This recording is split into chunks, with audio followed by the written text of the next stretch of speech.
All right, let's continue on. Let's see who can remind us of something that we talked about as a class, not the private conversations you had. Class conversations. How do we understand the Constitution? You read it. Okay, read it. All right, read it. Hopefully, if this comes up later on some document, we have to provide answers. You remember, read the thing. All right, what else? Take this class. That's like you said, Brownie. That's not in the list. What about taking this class which provide the understanding of the Constitution? Reread it. That's part of it. What else? Put it in its historical study. Yeah, we try to look at what those words actually meant at that time. What did Madison mean by that phrase? We can look at the historical setting. It wasn't in a vacuum. Okay? It's easy to go back into history and just blast people. You know, well, how could Jefferson and the founding fathers write about equality and own slaves at the same time? This is insanity. These people are just hypocrites and bigots. Right. But if you look back at the historical setting, there's some real answers to that. Anybody know the answer to many of those cases why they owned slaves? It was illegal to set them free. So they either had to keep them themselves and make sure they're treated nicely, or sell them to somebody else. So a lot of them kept the slaves because that way at least they could make sure they were treated nicely. They didn't like the institution especially. So you can go back and very unfairly criticize or misinterpret things in the past. And with the Constitution, we can know what these people are thinking. We can see, we can read their own words about what they meant. So get it in its historical context. And then the last thing. Realize that it's just a piece of paper. Yeah, just a piece of paper. What does that mean? Should we have carved it in stone like the Ten Commandments? Then it would have been.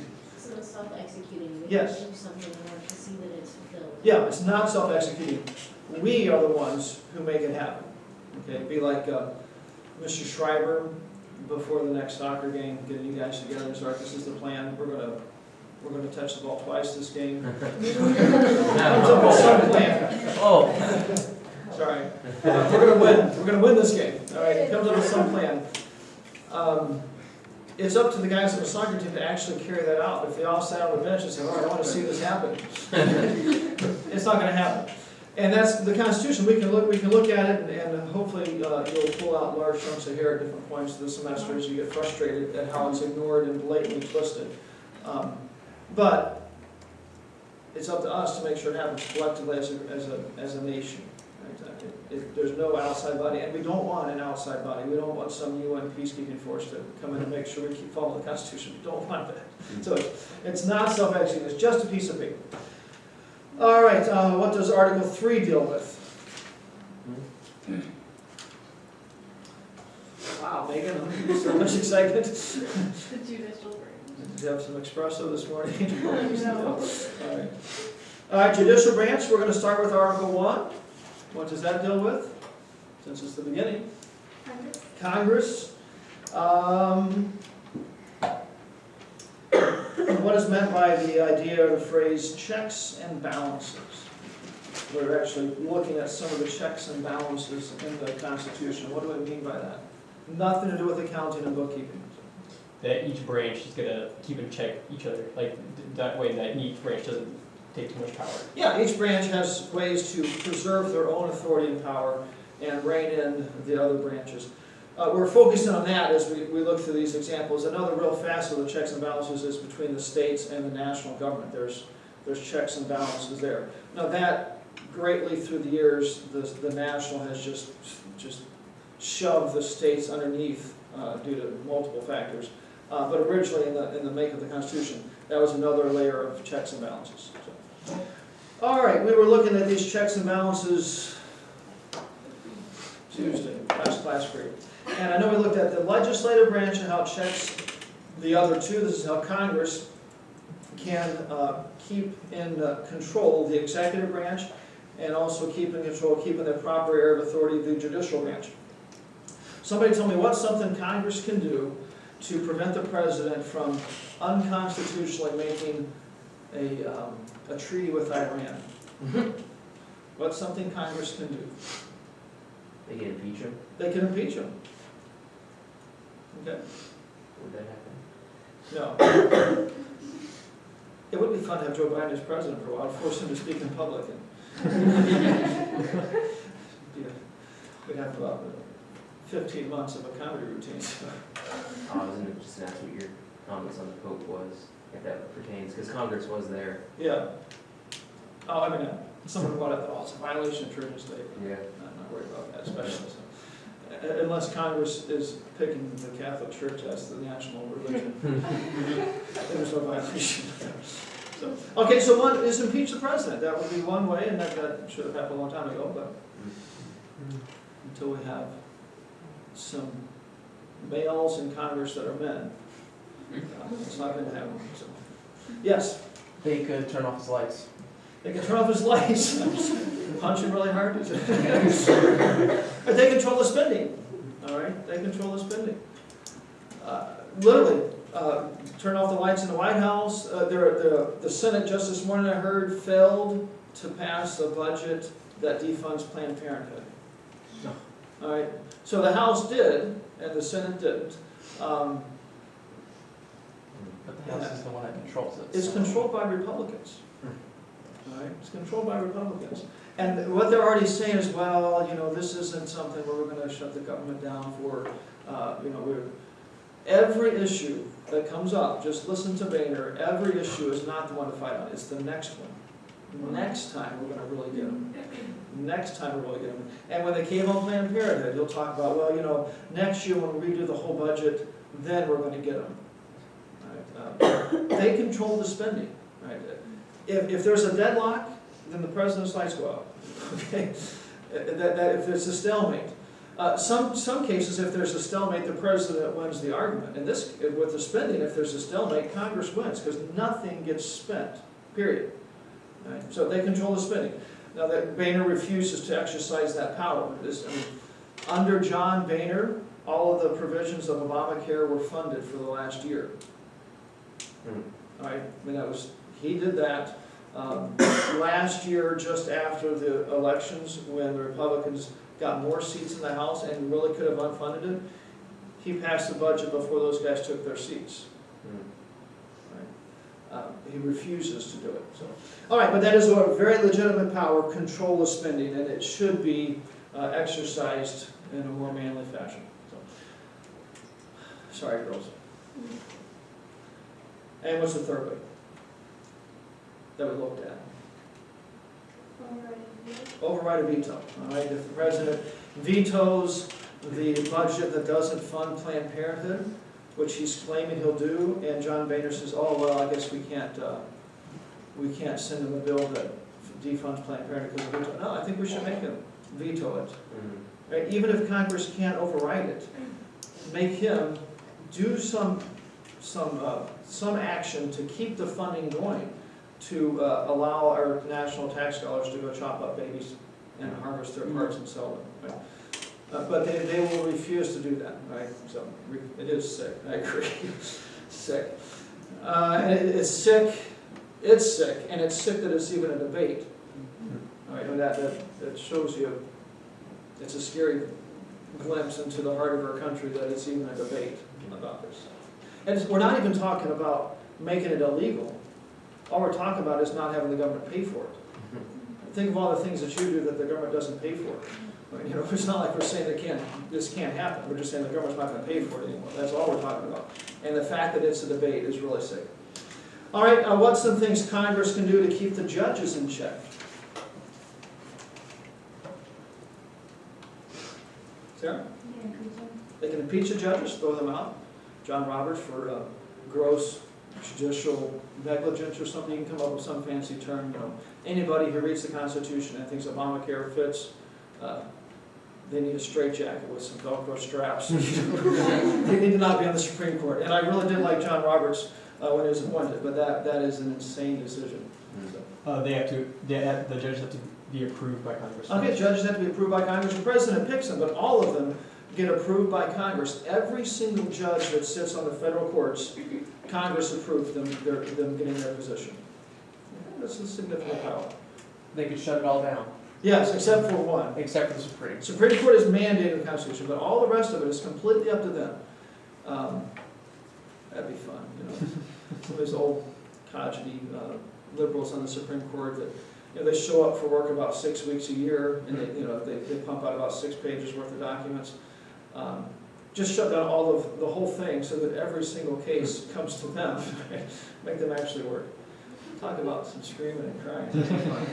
All right, but it's within their power. Or they could just reorganize the whole thing, say this isn't working, we get, you know, Congress could just say, we don't like the rulings you guys are giving, so we're gonna evaporate the whole system and we're gonna create it this way. You know, it's completely up to them how they wanna do it. So, okay, real legitimate power, not been used in that manner anytime recently, but it is there. And another thing, if we had some men who are manly in Congress and things like this would happen. All right, I don't think we did anything beyond that. We just did that much? We did do executive? Okay. How the executive can check the other two branches. The executive can veto laws from Congress, and he can call special sessions, I remember that now. And also the judicial branch is checked because the president can pardon. We talked about that being a very open-ended power. Right? Very intentionally open-ended. I know it can't be abused, but intentionally open-ended. And then the other, he appoints all of the judges. Okay. Now the last one, how can the courts fend off encroachments from the other branches? How can the courts fend off encroachments from the other branches? Okay, we'll just look at a couple here. There's some others we could add if we wanted, but just to give you a taste. All right, the first two things apply to both Congress and the president. So if you want to put that together, we can make it separately. So the power of the Supreme Court to do these two things affects both Congress and the President. The first one is the courts interpret the laws and the Constitution. If Congress passed a law saying that it was a violation of people's rights declared in the Declaration of Independence to life, liberty, and pursuit of happiness for people who wear plaid because it infringes upon their happiness. Okay. That would be less silly than other things that Congress does. But if it got to the courts and we took somebody to the court for wearing plaid, the courts, they would actually have to decide what plaid was, what it wasn't. And you know, sometimes the Congress will put definitions into the laws and try to be very specific.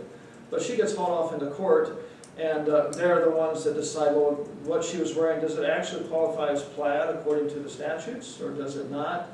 Was she wearing it, or was it just draped over her shoulders? You know, all those questions, they would make those decisions.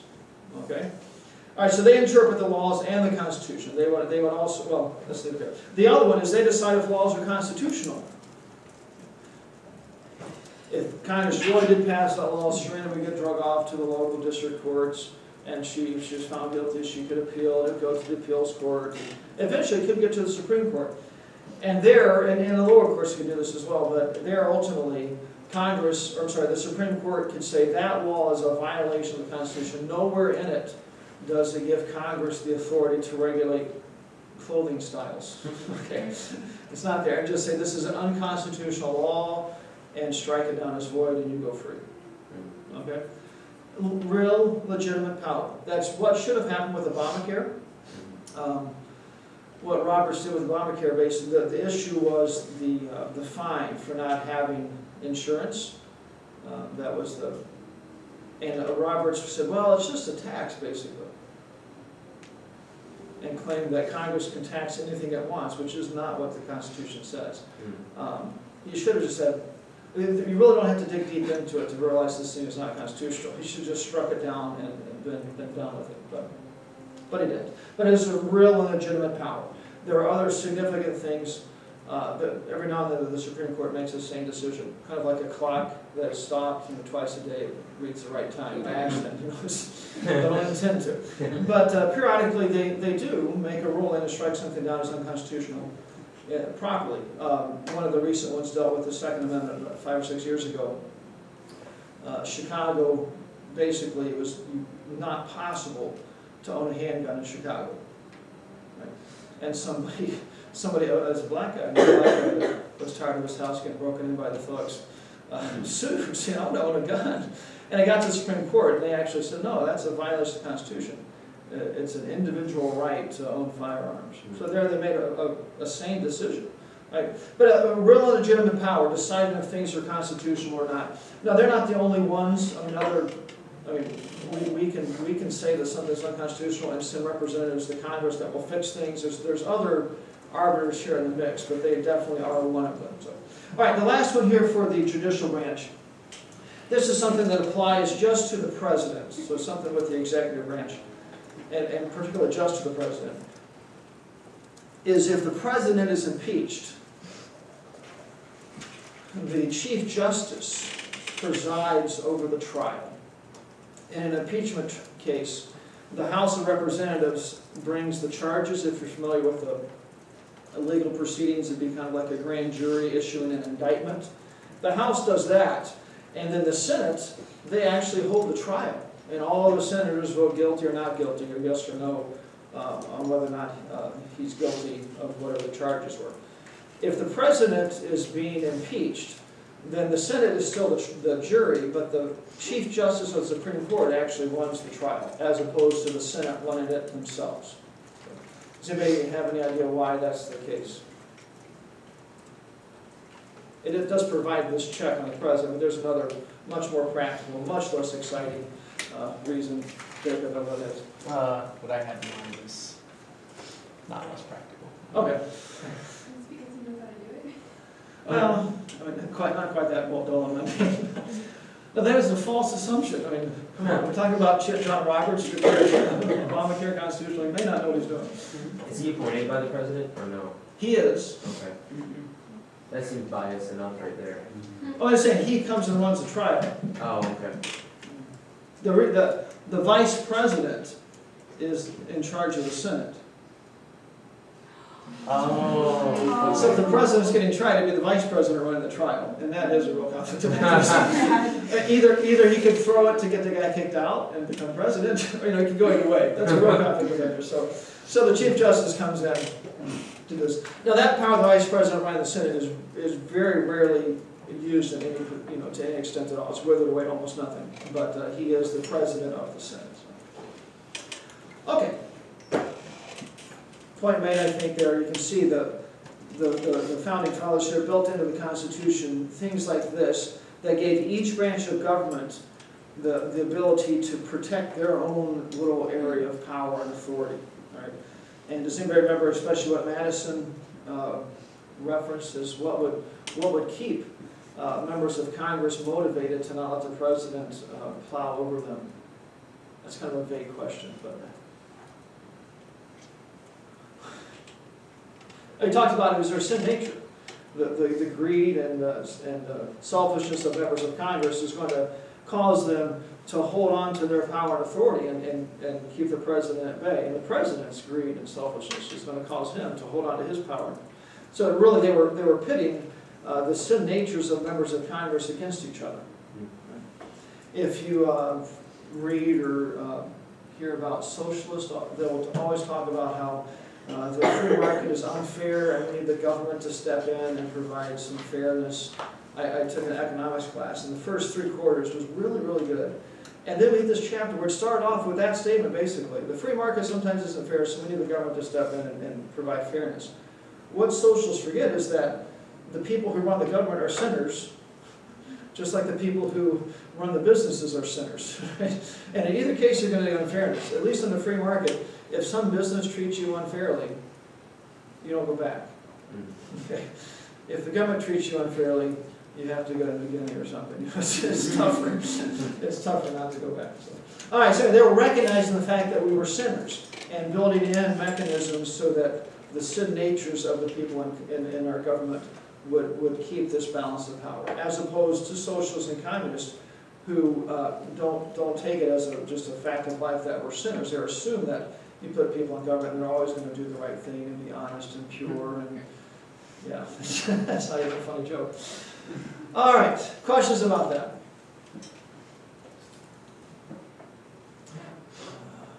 Milt Friedman, anybody know that name? Milton Friedman, he used to. What's that? Sounds familiar. Sounds familiar. He was Ronald Reagan's favorite economist.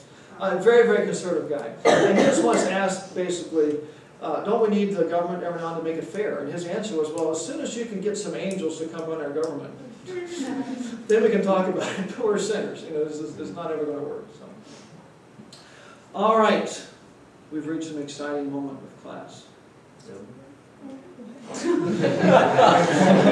It's over. Where's your papers? We can quit talking about what the Constitution says, and we can look at it. Is that not an exciting moment? Yeah. All right, we are going to begin looking at it. We've got this class period and next class period, and I want to get at least through sections 1 and sections 2 of Article 1. Ideally, I'd like to get through section 3, but I don't know if we can do that. Before we have a test, we have half this class period, next class period, and then a test. So I do want to get through some things in the Constitution. So if you have your book, there's a copy in the back. If you have a little pocket Constitution.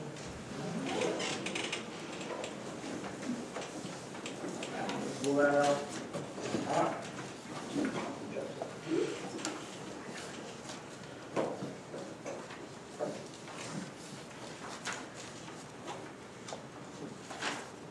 Yes. Do you have the copy with us, or is it just beneficial to have I think it's very beneficial. In fact, I'll actually use my phone. I don't care. Oh, Sarah's got an extra one. I think it'd be very beneficial to you as you make your outline. I do highly suggest you copy the Constitution's outline for your notes. Right. Very highly suggest that. Not that the outline is perfect, but at least you can know what you're trying to describe. If you're like me, every 3 or 4 words you can't read what you wrote, and you can go back and it'll give you help you guess better. All right, we're going to start with the preamble here very, very quickly, and then get into Article 1, Section 1, and the very first statement provides that first moment where you might want to pull your hair out. So, all right, preamble. Let's go ahead and read that and you follow along. We, the people of the United States, in order to form a more perfect union, establish justice, ensure domestic tranquility, provide for the common defense, promote the general welfare, and secure the blessings of liberty to ourselves and our posterity, to ordain and establish this Constitution for the United States of America. Did everybody find it? There's some people flipping still. Okay. All right, the preamble. We've already gone through that list of things there about why we have a Constitution. I just want to mention 2 things here about the preamble. First of all, it starts off with we the people, as opposed to we the states of America or that type. It's intentionally acknowledging, and it was intentionally acknowledging that the people of the United States, whichever states ended up being in it, it was the people agreeing with this Constitution. It wasn't the state governments adapting it and telling their people they had to live by. So we the people, very intentionally that way. Other documents, the articles, even some treaties that were signed, the Treaty of Paris, it talked about the United States or the states, not we the people. So this was an intentional shift, harkening back to the people, and that this ultimately had to be approved by them. So that's the first comment. The other comment about we the people, this is much less exciting and philosophical, is that they didn't really know which states were going to be part of it. Remember, they had to go back to all the states and for them to approve it, so they didn't want to start with we the United States of America, because they didn't know. It might have only been 9 states, it might not have been all of them. So that's kind of a more practical side of why they said we the people, but philosophically and intentionally, it was the people given the authority. This, not the states themselves. And other documents were not phrased that way. It was the states. So here you see an intentional shift. Okay, not too controversial there. Let's go to Section 1, Article 1. All right, what does Article 1 deal with? If you have no idea, if your notes are too far away to look at what I told you, you could read the first statement in Section 1, and it tells us. Hagen's on a roll. Congress, right? It deals with Congress. You don't have to write this down yet, but if you look at Section 2, it starts off with the House of Representatives. That whole section talks about the House of Representatives. If you go to section 3, starts off with the Senate. That whole section talks about the Senate. If you jump ahead to section 8, it says the Congress shall have power to. And there you see all those paragraphs that start with to. It's a listing of all the things that Congress has the power to do. And so the whole thing deals with Congress, how they're made, this House, the Senate, things they get to do, things they can't do. Section 7 talks about how bills are passed. The whole thing is Congress. All right, section 1, let's read that one. It seems extremely, it seems like there could be no possible question out of this one, but there is. All legislative power herein granted shall be vested in a Congress of the United States, which shall consist of a Senate and a House of Representatives. Okay. There's a couple of things that are real clear there. This Congress that's created is made up of a House and a Senate. If some liberal got some great idea that, let's go back to a unicameral legislative system, this would have to be changed. Now, it doesn't mean they would try to change this. They would just get the Supreme Court somehow to declare that this statement in the Constitution violates the Constitution, and somehow they can go around it. But it states here clearly that we have a House and a Senate in Congress, a bicameral legislature. Okay. It also says here, all legislative power herein granted. It is not a blanket statement of legislative power. It doesn't say that Congress has all legislative power. It only has the legislative power granted inside this document. Okay. That's pretty straightforward. It does actually bring up a question, I think a very legitimate question, in the area where our government has run amok. And there's lots of these, so that we'll run into the muck many times this semester. What Congress does frequently is they will pass, we can continue to pick on Serenity, they'll pass some law saying that creating a clothing fashion violation committee, CFVC. Okay? And this CFVC's job is to establish and enforce reasonable and sane fashion requirements nationwide, something like that. All right, they would come up with this, create this agency and give it a general description of its job. And then that agency, they would come up with the particular rules and requirements. They could say, we don't like plaid, or whatever salmon color thing that is we don't like, because we love fish and they're part of nature, so that's, they would come up with the restrictions. Or, white shirts are racist, therefore white shirts and wearing them. That body would come up with the regulations. Even Devontae and Shim are racist, and that's weird.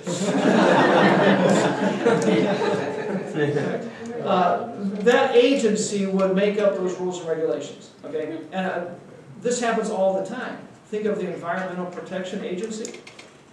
They ruled a couple years ago, and I forget, it was going to get challenged in the courts, that carbon dioxide was a contaminant in the atmosphere and needed to be regulated. We breathe that out. But Congress didn't declare that. This EPA declared it. Okay, does anybody see an issue here, or a question at least that needs to be brought up? What authority do you have? Now, who's supposed to be making all the laws? Congress, not the EPA. The decisions that the EPA makes, they have the weight of law, but they were not approved by Congress. Okay. Now liberals, they say, well, and they literally say, well, in a modern bureaucratic state, there's too many rules and regulations for Congress to deal with them. We have to do this. Well, then let's change the Constitution. We can't just ignore it. Okay, the answer to that is maybe government is doing too much. Okay? If we scale government back to what it's supposed to be doing, then Congress could actually deal with all these things. That'll be a fun debate in Congress. Do we ban plaid or salmon? Which the scary part is John Boehner would have some deep insight into that. Wow. He'd like both. What's that? He'd like both, and he'd go to a rocking chair position. You start crying. Okay, sorry. You would be brought to tears. They'd call the Pope in. All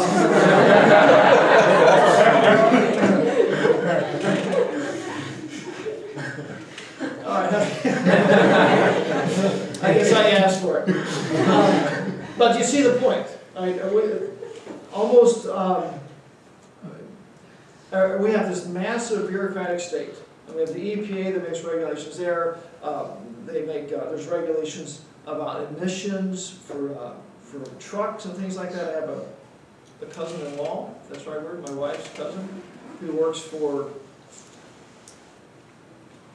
one of those big, not Peterbilt, but one of the big manufacturers of semi-trucks. And he was talking about, he works with the emissions side of it, and they're always getting new regulations from the EPA, and they have to keep getting tighter and tighter with their emissions and things like that. That all of those things carry the weight of law. If they don't comply, then they get fined, they get all kinds of things that happen to them, but none of that stuff was before Congress. I would love to see that debate in Congress about how many parts per million of carbon should be allowed out of a diesel engine or something. That would be a great debate before Congress. They would, most of them sit there kind of glazed over and oblivious to everything, but at least in that case, there would be kind of an excuse to be glazed over and oblivious. So they had no idea what was being talked about. But all of those things have the weight of law. And they never were approved by Congress, other than Congress making this agency that was given this general job of making sure the water is clean and the air is clean and that type of thing. So, another area is the state OSHA, Occupational Safety and Health Administration. Anybody have to deal with OSHA before? Okay. If you ever want something sane, don't ask them. Don't ask them for something sane. But Congress did not sit down and determine how high a platform had to be before you needed railings and safety harnesses. Right? It was just OSHA. They picked all of that. Right? When we did the front of the auditorium, the brick there in the front was, I forget, just a couple feet too high for a traditional, just regular scaffolding. So I had to bring in this special scaffolding, and there's thousands of dollars extra to get that extra few little feet. It's just purely an OSHA regulation. Wow. That was it. All right, but that didn't come through. It would be one thing if Congress actually sat down and they talked about that and they determined that, anything above this feet, this high, you have to have special precautions. But they didn't. It was just OSHA. Go ahead if you're in business and violate some OSHA regulations, right? And the weight of the law will come down upon you because they have the weight of law. So we have there effectively legislation that did not go through Congress. And right here it says all legislative power is in Congress. They should do it. So we'd have to evaporate the entire bureaucratic state that we have today, but that's what should happen. So, okay, questions about that? Was I that thorough, or are you that uninterested? I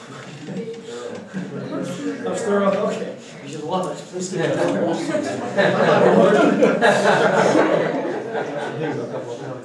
All right, so section 1. We finished it. Let's go to section 2. This was a little bit longer. All right, here you want to probably break your notes down into paragraphs. Well, you can cheat if you wanted to. What I did is I found a copy of the Constitution on the internet and just copied and pasted it into my notes. And then I made extra space there after each paragraph and put the things I want to talk about. So you're welcome to do that. If you're old school, it's harder to download it and put it into your notes. But I actually just have the text right there in my notes. So you guys with computers can do that. So you'd want to make your section 2, paragraph 1, that we'll talk about. All right, let's read it. The House of Representatives shall be composed of members chosen every second year by the people of the several states. Stop right there. Can somebody tell me some facets or facts or things about the House of Representatives that are told to us right there? They're chosen by people for every 2 years. Yeah, these are 2 things, right? The people get to pick them, and it's every 2 years. The Senate will see eventually they're elected every 6 years. Right? The House is every 2 years, and by the original text of the Constitution, by the people. They're still that way. The Senate has changed, unfortunately. Okay, so the House of Representatives doesn't tell us how many, doesn't tell us who gets to vote other than the people, doesn't tell us how the voting takes place, it just says here, 2 years chosen by the people of the states. Okay, let's go on. And the electors in each state shall have their qualifications requisite for electors of the most numerous branch of the state legislatures. So the first part just says the people of the states get to pick. This part tells us who in the state. Is it literally every person in the state? And we have to go through the maternity ward and give the babies the pen and, you know, wherever they happen to hit first. No, who? All right, so what they're saying, it does not specify who, other than to say all the people that vote for the largest part of the state legislature, they get to vote for the House. Okay, we talked about most states having a bicameral legislature, so whichever one has the most members, that would be the one that's most like the House of Representatives and Congress. If members of a state get to vote for that, then they also get to vote here. And that's completely up to the states to decide. And Indiana could say, all right, to vote, to choose members for the Indiana House, you've got to pay a $500 yearly fine, or not fine, a yearly fee to maintain your registration. That way, because it's expensive to prevent fraud or something like that. And then only the people that paid a $500 yearly fine to maintain the registration would get to vote. That would change things. For the better. For the better. Think about how hard it would be for the Democrats to bus in hundreds of people to vote. If they've got to pay $500 a year, they've got to pay $1,000 between the 2 years to have them for them to be eligible to vote. And then you also still have to pay them. You can't pay them directly, but you still got to pay them money for their time and effort to come and vote. All right, but it's left up to the states. It does not here say anything about it. Just whatever the state decides for the House that has the most members, those people vote for Congress. Okay, so throwing a lot of the authority back to the states for this thing. Questions on that? Okay. Next one. No person shall be a representative. Too bad. Stop there. No person shall be a representative. We can go through the members of Congress right now and decide how many qualify as not being people. I mean, some of them I think can hold that position. All right, no person shall be a representative who shall not have attained to the age of 25 years. Okay, so here we have a minimum age to be a member of the House. Anybody qualified? Shem and Robert. Shem has some other issues that we have to go over. I think Robert might qualify completely. That's at 25, just an age limit to be a member of Congress. Second one, 7 years a citizen of the United States. There's some places, Shem, where people are allowed to vote in the state or the city elections if they intend to live there sometime.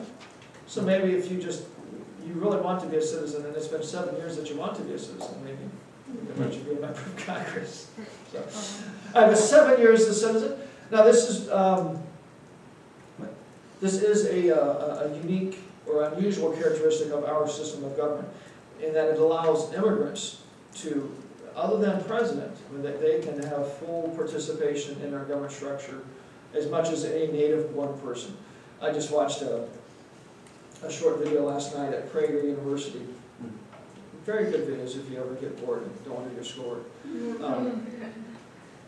But he's making the point that one of the things about America is, at least historically, how quickly and easily people go from being a Romanian that moved to America to being an American that was born in Romania. That assimilation, how quickly that took place.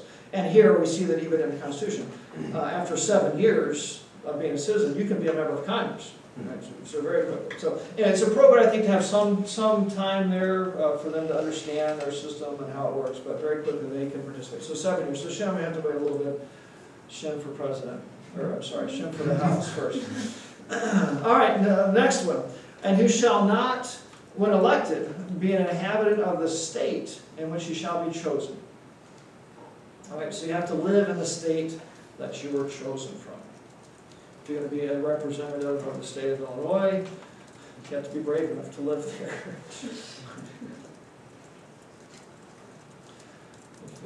If you're going to be a member from Indiana, you have to live in the state that you are representing. Now, it does say at the when elected. Right? So by the Constitution, you can win the election in November next year, and then go live in Florida. So it is just when you're elected. Right? Now, it was not there for that purpose.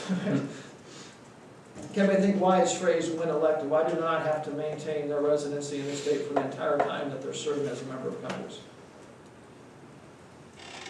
Not fair. There's not an exciting or philosophical answer. I'll be living in Washington DC. They have to actually go to DC and vote and be part of Congress. If it said be an inhabitant the entire time, as soon as they left the state to go serve their term, somebody could challenge them as not no longer being a member of the House because they were no longer an inhabitant of the state. So it just says when they were elected, all right, that's all. And at this point especially, you didn't fly back and forth. It took a couple months to get there in cases, and you stayed, and you might come back once or twice during your term. So it's just when elected, you have to be an inhabitant of the state that you represent. So I think we might have referenced before England and how they're different in this. Does anybody remember that? Parliament? Yeah, with Parliament. Anybody remember what it is? They don't have to live where They don't have to live in the district, all right? You can choose anybody. I can kind of see that, you know, if you're, we could choose Ben Carson to be our representative for Congress. You know, I could kind of, but I do like the idea of the person representing us living here and understanding our particular concerns and wants. So lots of times people are chosen to represent people who don't live around them, and businessmen hire representatives to represent them overseas and other places. So it's not like it's completely crazy, but it is different. It was not what England did. Sorry? I'm saying that England is a lot smaller than America, so Yes. it's less like culturally different. Yes, yeah, there are some cultural differences, but yeah. I heard of a particular place in England, I need to find the name, but their slang name for their wife was Troubles and Strife. What? I just thought that was great. Troubles and strife while she's at home. So anyway, so there are some cultural differences, but you know, it is a smaller place. So okay, but anyway, the point is it's different from England. Right? It's intentionally different from them. So. Okay, so there we have the qualifications to be a member of the House: 25, 7 years as a citizen, and live in the state that you're chosen from at the time of the election. We'll see the requirements to be in the Senate a little bit more stringent, and the requirements to be president a little more stringent. And then when we get to the Supreme Court, there's absolutely nothing. I mean, you have to be a person, basically. I mean, there's no requirements at all about the Supreme Court. So you're all qualified. And he would do a better job, okay? A much better job. So. All right, let's go to paragraph, we're at paragraph 3.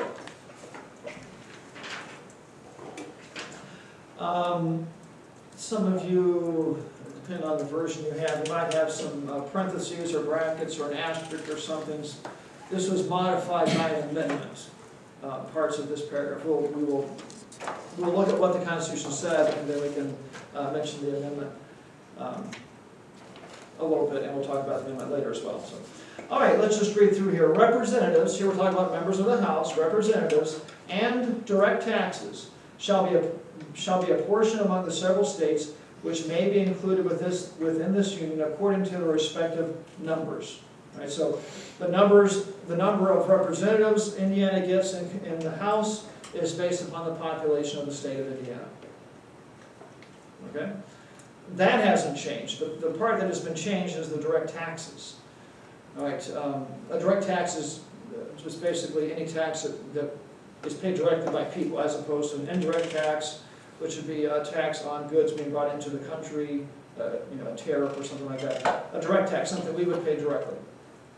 Any direct tax has to be, according to this, a portion among the several states based upon the population. Right? The income tax does not qualify for doing that. It's spread amongst the people based upon income. There's some states where the average income is higher, and they pay a higher income per person than states that are poor. So it's not spread evenly based on population.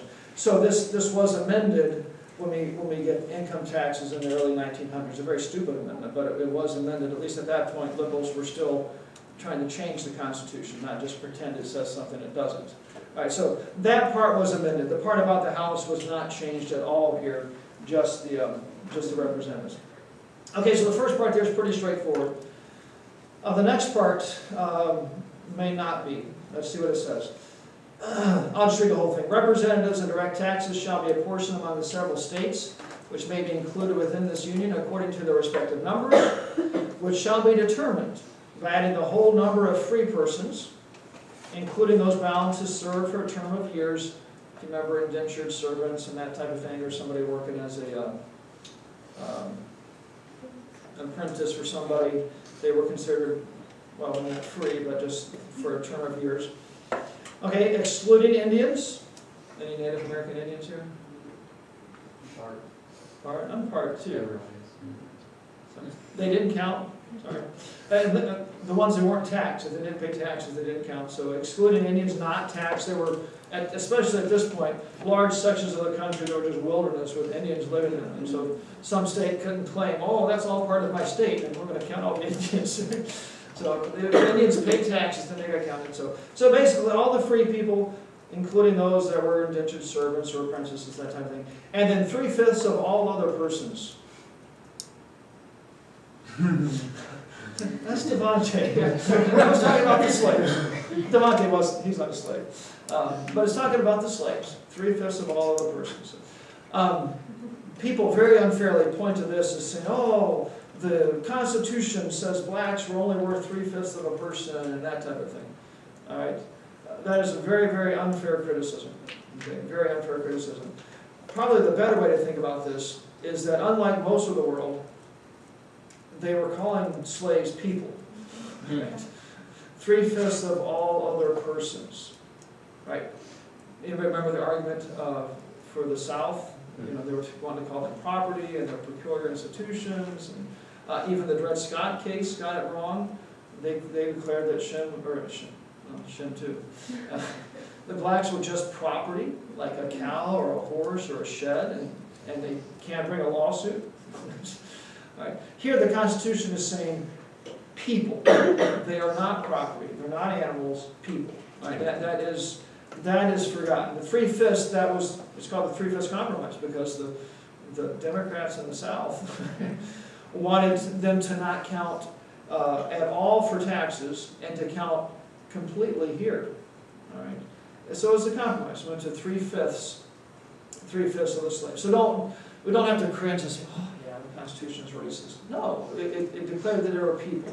Again, if you go back to the time and get this in a historical setting, this was a marked improvement. Just out of curiosity, but like reading through this, and you said it got all of us reading through that time period. I mean, shouldn't the Constitution, like, do you believe the Constitution have changed, like, updated or something like that, or, people take it out of context. I know people do it today or whatever, but, I mean, shouldn't they have changed it or something like that? Well, there have been amendments added. There's some amendments that ban slavery and other things. There's been some amendments that have been added. But that'd be the way to change it. That way. Have they changed it at all? I know that they legalized same-sex marriage and all that stuff. No, that's not. Does that have anything to do with this? That is just the Supreme Court saying that it's there. It's not. Okay. I'll give you 100% for the year if you can find gay marriage in the Constitution. It's not there. Not there. To make gay marriage the law of the land the right way, and I don't know how you do it the right way, but the constitutional way would be an amendment to the Constitution. Okay, and that is the only way to change it. Not the Supreme Court just saying, well, of course it's there, you know. Are they Really, it's a magic trick, you know, don't wash my hands on Are they working on making that an amendment? it. I've not heard it been proposed at all. It'd probably pass, wouldn't it? Maybe.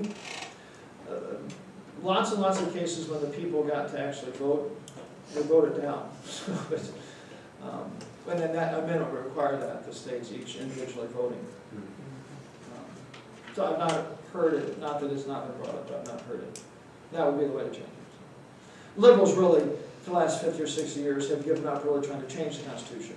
And they've gone to have the Supreme Court declare that it says something it doesn't. Hmm. So, you can try that on your, if you get an F on your final, just come back and say, oh wait, I know this says 50, but I'm from Alaska and, you know, we're slow up there, so we should get some 50 for us and score like an 80. You can come back and explain to me how it really doesn't say what it says. And but that really, liberals have gone that route rather than amend the Constitution, because it is a cumbersome process in amending the Constitution. One they probably wouldn't win, so. What's that? I said one that would be opposed and they probably wouldn't win. The gay marriage one. Well, just any Yeah, change in the Constitution, every state has to vote. yeah. It's been done. I mean, quite a few times, but yeah, it's a long, cumbersome process. All right, how do we get that from, oh, it was Devontae's fault. All right, so 3/5. It was talking about the slaves, and they count as 3/5 here, both for representation and for taxes. All right, so the states that had slaves, they did get more people in Congress because of that, but they also had to pay more in taxes because of that. So it was a kind of a two-edged sword. All right, the next part here, we don't have time for. That was why Devontae asked that crazy question. All right, next time we'll talk about the actual enumeration